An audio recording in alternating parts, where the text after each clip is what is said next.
توصيله وبيروح للعميل عادي جدا عشان يبدأ الرحلة. والعميل ده بيكون اسمه فريدريك. ولما بيركب العربية بيسأل كيرت عن كمية الكاميرات اللي في العربية دي، وكيرت بيقول له ان الكاميرات دي للحماية مش اكتر. وبعدها فريدريك بيطلب من كيرت شاحن لانه مجهز خطابه هيطلع لايف يقوله للمتابعين بتوعه.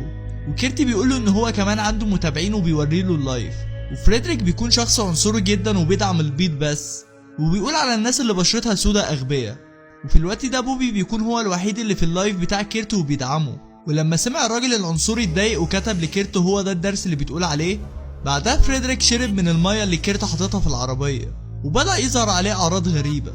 وهنا عرفنا ان كيرت كان حاقن ازاز المية دي بمادة سامة وفريدريك مات. بعدها كيرت رمى جثة فريدريك وبدأ يشوف عملاء جداد عشان يموتهم هما كمان.